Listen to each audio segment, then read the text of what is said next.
Capítulo 32. Projeções com testemunhas. 14 de outubro de 1979, domingo. Recolhi-me ao leito às 8 horas e 25 minutos da noite. Temperatura: 24 graus centígrados. Umidade relativa do ar: 62%. Deitei-me em decúbito dorsal, os pés separados e as mãos sobre as pernas. Os exercícios intensivos de exteriorização de energia tiveram início através das contrações dos músculos mastigadores e movimentos típicos de energização com os braços e as mãos, sob a orientação da Concierge José Grosso. Após alguns minutos, outro amparador, não identificado, transmitiu com resolução, no interior de minha cabeça, que o momento em que sentisse pequena mão espalmada na testa, como já acontecera em projeções passadas, procurasse aquietar os pensamentos concentrados no ato de me exteriorizar. Tentariam ajudar-me na decolagem totalmente consciente. Após, talvez, uns 40 minutos em que conservei a mente concentrada, mantendo o desejo decidido de me projetar, surgiu invisível destra pousando sobre o centro de minha testa, pressionando com a palma a área glabelar. Senti as manifestações de energia do frontochakra, relato da projeção. Experimentei a intensificação do estado vibracional. Houve a minha tentativa, puramente mental, de decolagem, sem nenhum esforço muscular, mesmo porque o soma permanecia enrijecido. Ocorreu-me a saída clássica para cima, deixando o meu corpo inanimado, coberto apenas por uma colcha branca fina, e flutuando o psicossoma a mais ou menos 1 metro de distância sobre a forma orgânica no leito.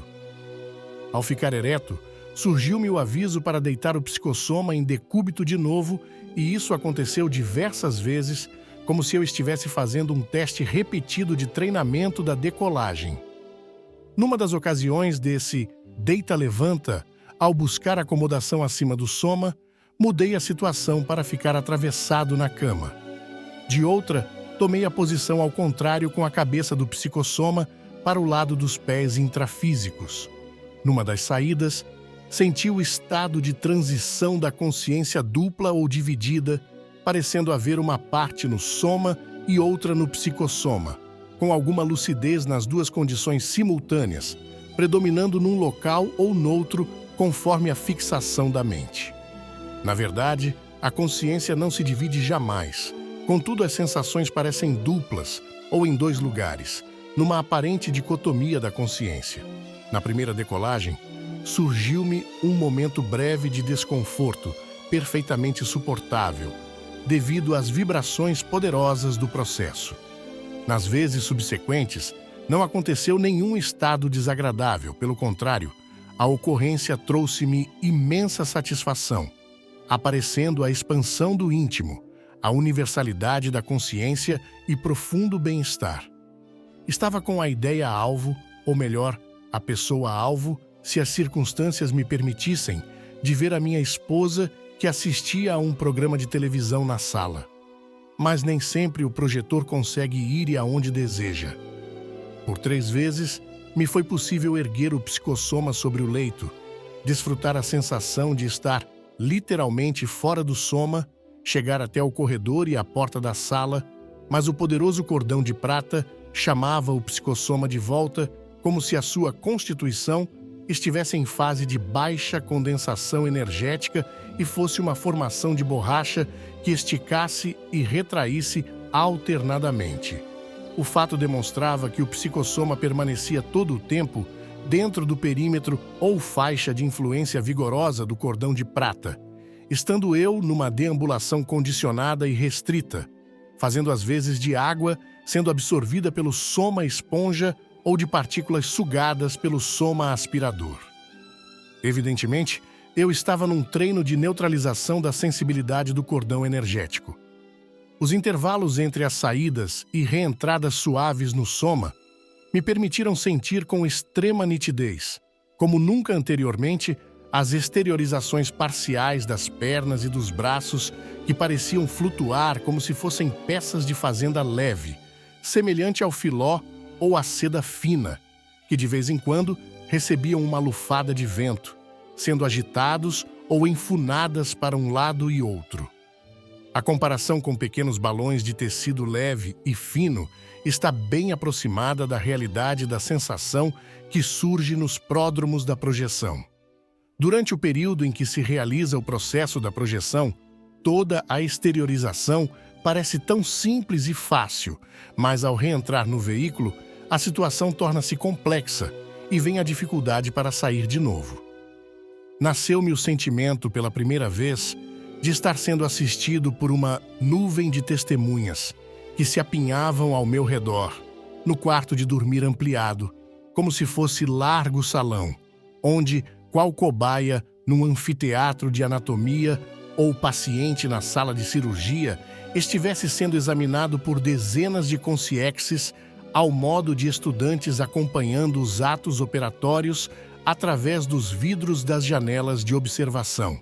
O fato me foi confirmado mais tarde pelos amparadores quando esclareceram que as consciexes se reuniram em trabalho de pesquisa e aprendizado, visando ao futuro cultivo pessoal da projeção, presenciando minhas saídas e voltas experimentais ao soma, atentando quanto aos pormenores práticos do processo, razão por que estava com a liberdade extrafísica condicionada pelo cordão de prata, que sempre tracionava o psicossoma de retorno à base intrafísica.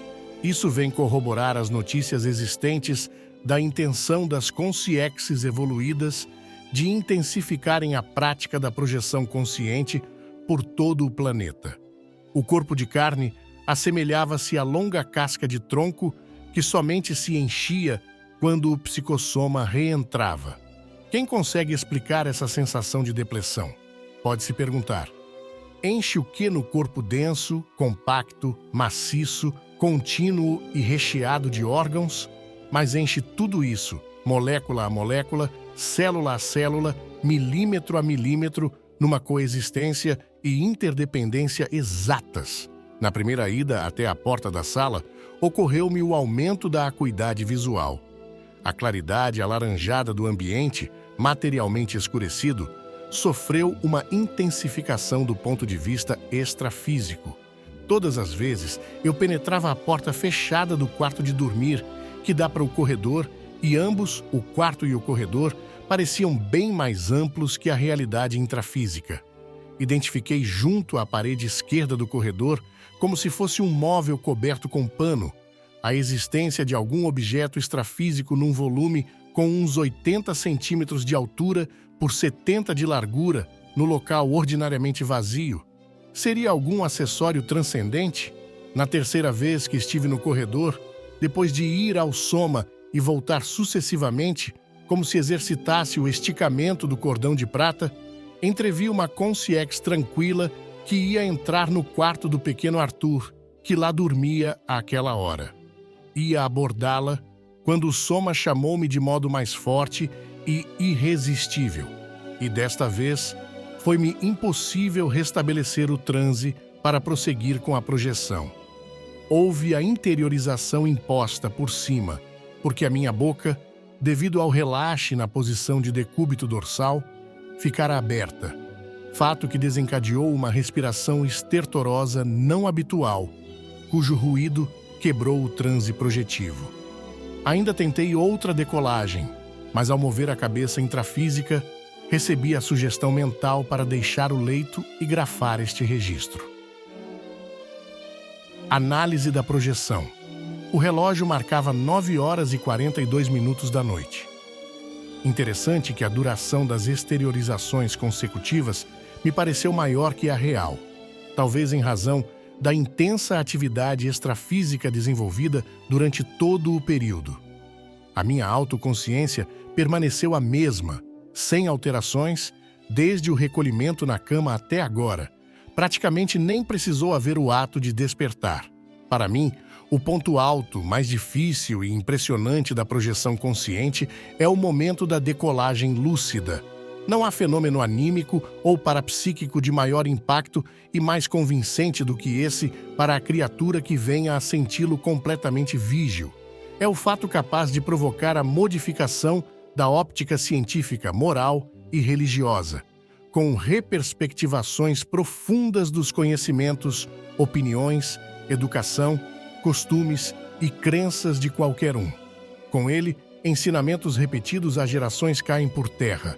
Séculos da decantada civilização se esboroam na mente do projetor, montanhas de preconceitos perdem a razão de ser, alcançando-se a certeza experimental e pacífica que dispensa discussões enfadonhas. É indescritível reconhecer-se na consciência livre, com a sensação inabitual de força e confiança nos mesmos lugares, dentro do ambiente rotineiro onde a gente toma banho, tem as refeições, dorme, faz as brincadeiras com o filho, enfim, onde se vive intrafisicamente no corpo de carne. Essa experiência apresenta-se simplesmente inavaliável, sempre, por mais que se repita, e constitui, sem dúvida, valioso trailer da passagem inevitável da primeira morte à projeção definitiva, cujas fantasias e pesadelos se extinguem para sempre. Se você chegou até aqui no vídeo, saiba que disponibilizamos uma playlist com os capítulos anteriores na descrição abaixo. Se gostou do conteúdo, nos ajude dando um like e compartilhando com seus amigos. Se ainda não é inscrito, inscreva-se no canal para não perder os próximos capítulos. E até ao nosso próximo vídeo.